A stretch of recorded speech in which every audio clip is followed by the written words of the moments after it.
नमस्कार, आदाब, सत श्री अकाल, जय भीम, जोहार। मेरा नाम है नवीन कुमार।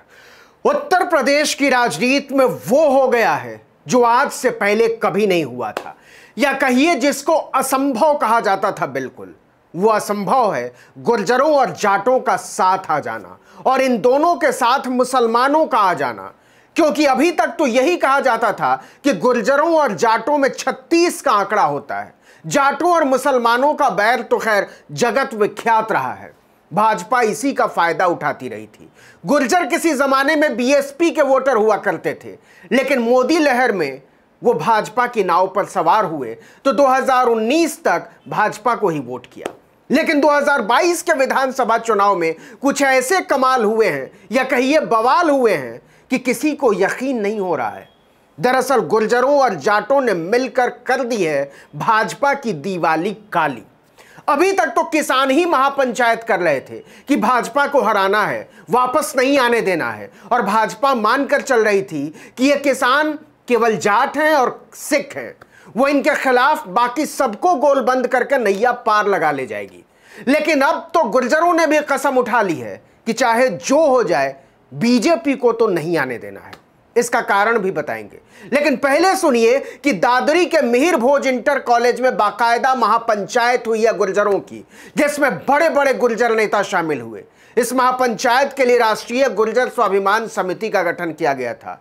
इसमें उत्तर प्रदेश के अलावा हरियाणा, दिल्ली, राजस्थान, उत्तराखंड और मध्य प्रदेश से भी गुर्जर समाज के प्रतिनिधि शामिल हुए।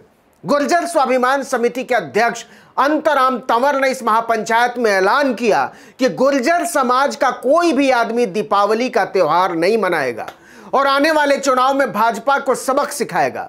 इतना ही नहीं, जैसे पश्चिमी उत्तर प्रदेश के जाट भाजपा के जाट नेताओं को भी सुनने को राजी नहीं है, जाट मंत्रियों, विधायकों और सांसदों तक को गांव में नहीं घुसने दे रहे, उसी रास्ते पर अब गुर्जर चलने वाले हैं। तय हुआ है कि मुख्यमंत्री योगी आदित्यनाथ और भाजपा के सभी गुर्जर नेताओं का सामाजिक और राजनीतिक बहिष्कार होगा। गुर्जरों के गांव में भाजपा नेताओं के प्रवेश पर रोक लगाई जाएगी। इसकी शुरुआत तो महापंचायत से ही हो गई, जब आयोजकों ने भारतीय गुर्जर परिषद के अध्यक्ष और कद्दावर नेता रविंद्र भाटी को मंच पर चढ़ने से रोक दिया। उन्हें श्रोताओं के बीच बैठना पड़ा। उनके सामने मंच से वक्ताओं ने चेतावनी दी कि जेवर में गुर्जरों के 1.5 लाख वोट हैं, जिसके बूते भाजपा के लोग विधायक और सांसद बने हैं, लेकिन उन्होंने हमारी पीठ में छुरा घोंपा। ऐसे जनप्रतिनिधियों पर वोट की चोट देकर बदला लिया जाएगा। जब मंच पर भाषण चल रहा था तो नीचे लगातार भाजपा मुर्दाबाद के नारे लग रहे थे। कद्दावर नेता अवतार सिंह भड़ाना ने कहा कि गुर्जर समाज दबाव में आने वाला नहीं है। विधानसभा चुनाव में भाजपा इसका खामियाजा भुगतने के लिए तैयार रहे। भाजपा ने गुर्जरों के इतिहास के पन्नों को बदलने की कोशिश की है। राष्ट्रीय पथिक सेना के राष्ट्रीय अध्यक्ष मुखिया गुर्जर ने कहा कि हमने मुख्यमंत्री को 31 अक्टूबर तक माफी मांगने का वक्त दिया था, लेकिन उन्होंने माफी नहीं मांगी। 7 नवंबर को मेरठ में मुख्यमंत्री योगी आदित्यनाथ की रैली है, वहां उनका स्वागत काले झंडे दिखाकर किया जाएगा।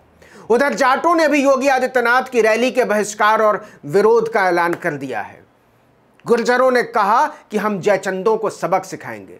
चौतरफा विरोध के इस स्तर के बारे में सोच सोच कर ही भाजपा की हालत खराब है।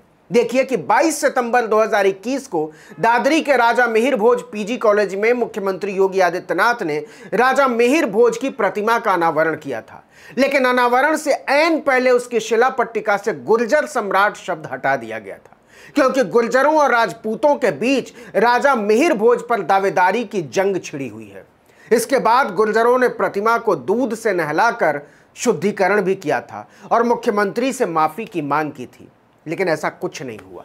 इसी के बाद गुर्जरों ने राष्ट्रीय गुर्जर स्वाभिमान समिति का गठन किया। ग्रेटर नोएडा में इसका दफ्तर बनाया गया।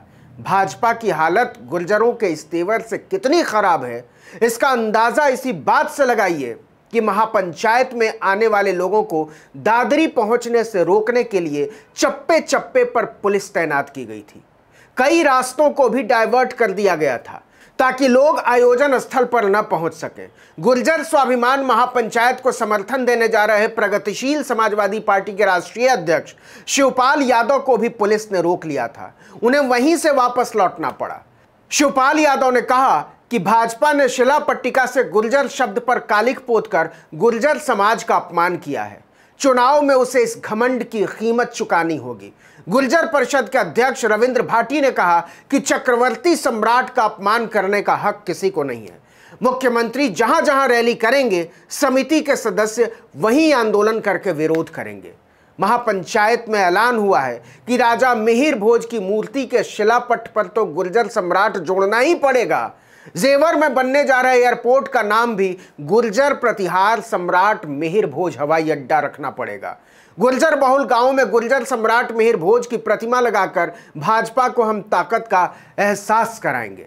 महापंचायत में गुर्जर समाज ने केंद्र सरकार से सेना में गुर्जर रेजिमेंट बनाने की भी मांग कर डाली।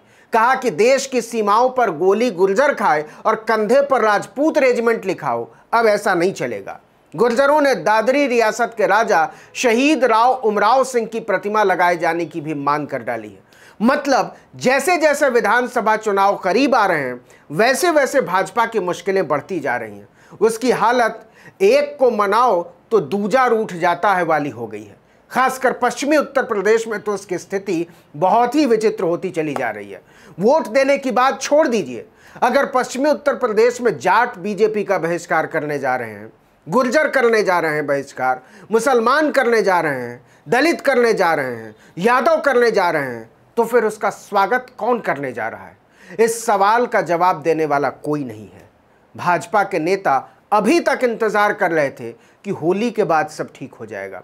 होली गुजरी तो उन्हें लगा कि किसान प्रचंड गर्मी कैसे झेलेंगे, वो भी निकल गया। तो लगा बरसात में सारा आंदोलन बह जाएगा, किसान तब भी टिके रहे। फिर लगा दशहरे बाद लौट जाएंगे, फिर दिवाली की उम्मीद बांधी, लेकिन ऐसा न तो हुआ, न ही आने वाले दिनों में ऐसी कोई उम्मीद नजर आ रही है। अब सारे मौसम निकल गए, बुआई कटाई निकल गई, किसान पगड़ी बांधकर बैठ गया है कि पहले हम भाजपा को सत्ता से विदा करेंगे, तब गुड़ निकालेंगे।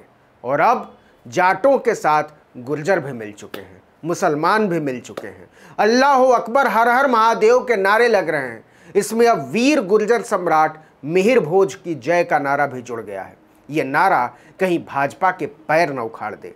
इस वीडियो में इतना ही, लेकिन अगर आपने आर्टिकल 19 इंडिया को अब तक सब्सक्राइब नहीं किया तो फौरन कर लीजिए। बेल आइकॉन दबाइए, घंटी जैसी आकृति, लाइक कीजिए और कमेंट करके बताइए हमारा वीडियो आपको कैसा लगा। अगर फेसबुक पर देख रहे हैं तो लाइक और फॉलो कर लीजिए पेज को, और अगर यूट्यूब को देख रहे हैं तो सब्सक्राइब। नमस्कार।